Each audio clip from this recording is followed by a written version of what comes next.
Cicobi Credicopa, mais que um banco, é a sua cooperativa de crédito. Juntos construindo um futuro melhor. Pessoal, aqui o Rafael Godinho, Dr. Rodrigo Assunção. Rafael, primeiro vamos falar pra gente como é que foi a reunião de hoje, né? Quais foram as tratativas aí para tirar esse peso das costas aí dos superendividados e endividados aqui de Patos de Minas. Olha, uma reunião extremamente proveitosa, né? O Procon de Patos de Minas já tem ativo desde 2021 o Núcleo de Apoio aos Superendividados, é um núcleo que conta com o apoio do Instituto Federal do Triângulo Mineiro, e agora a gente acaba de receber a boa notícia que o Tribunal de Justiça de Minas Gerais também vai abraçar o Núcleo de Apoio aos Superendividados nessa soma de esforços em favor do nosso consumidor. Importante a gente destacar, né, primeiro, os conceitos básicos. Quem é o superendividado, né, doutor Rodrigo? O superendividado é aquela pessoa que não consegue pagar as suas dívidas, essas dívidas foram contraídas de boa fé, sem o comprometimento do seu mínimo existencial. O que é o mínimo existencial? É o valor mínimo que uma pessoa precisa para viver com dignidade, né? Então a gente precisa aferir essas questões. Essa pessoa está de boa fé? Quanto que é o mínimo existencial? Quanto que é a capacidade de pagamento dela? A gente estava até discutindo agora mais cedo, né, doutor Rodrigo? Como que funcionava antes da lei? A pessoa devia 5 bancos, né? Então, eram feitas 5 audiências isoladas. Essas audiências levavam tempo, afogavam o Poder Judiciário com 5 processos diferentes, 5 datas de audiência, 5 sentenças diferentes, e a lei veio para trazer isso em bloco. Então, é realizada uma única audiência com 5 credores. E antes, cada banco apresentava uma proposta, essa proposta era extremamente tentadora para o consumidor e acabava aceitando. Quando a gente somava esses 5 valores, o consumidor chegava à conclusão que não era possível pagar. Então, hoje a coisa mudou diferente, está um pouco diferente, porque nós vamos analisar em um só processo essa dívida, a capacidade de pagamento dessa pessoa, ver se pagando cada um, ela não vai comprometer a sua própria existência, né? Então, é uma soma de fatores. Agora, com a chegada do tribunal, na pessoa do Dr. Rodrigo, a quem a gente agradece muito por estar conosco na defesa do consumidor. Doutor Rodrigo, fala pra gente, né, como é que vai ser o trabalho, né, do Tribunal de Justiça, como é que vai ser o trabalho do Judiciário, né, acerca desses endividados?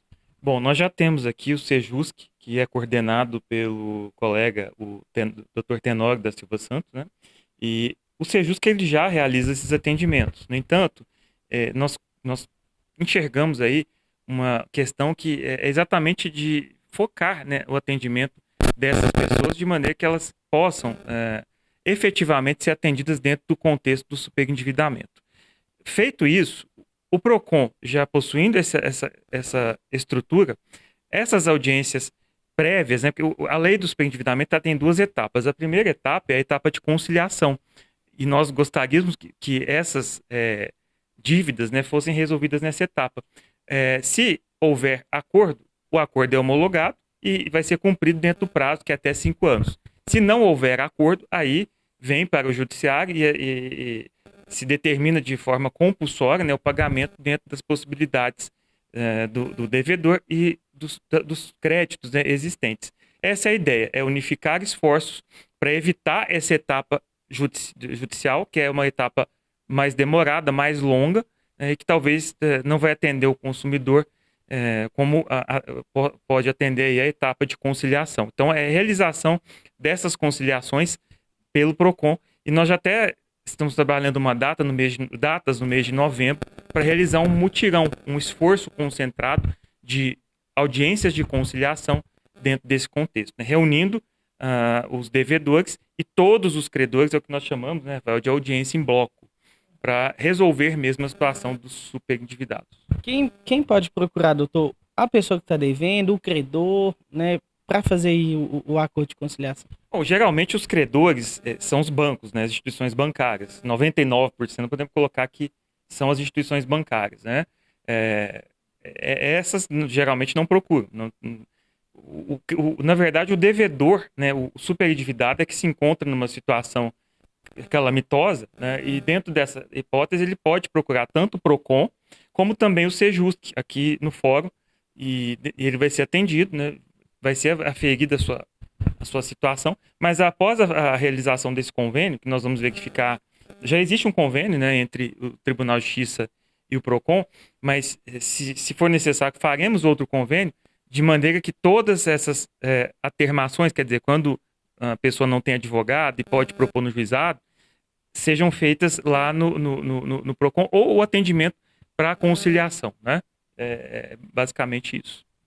Doutor Rafael, você também estava falando que muitas pessoas, né, elas chegam a se suicidar por causa das dívidas, ou seja, é um trabalho também de saúde pública, né? Sem sombra de dúvida, né? Nós debruçamos durante muito tempo, né? Durante o projeto de lei, fizemos um trabalho muito forte junto à Procons Brasil, no Senado, na Câmara, para aprovação dessa lei.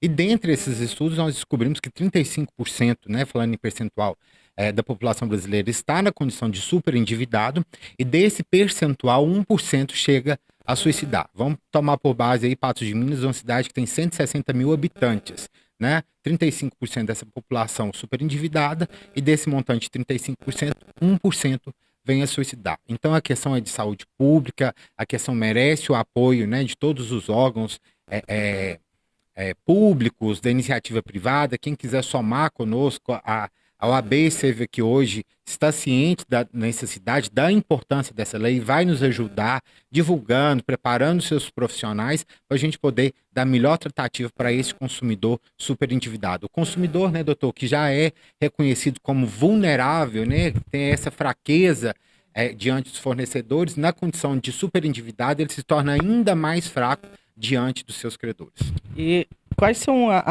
os tipos de dívidas, né, Rafael, que o pessoal pode procurar? Tem umas dívidas que não entram, né? Outras dívidas já entram. Via de regra, todas as dívidas bancárias, com loja, com telefonia entram.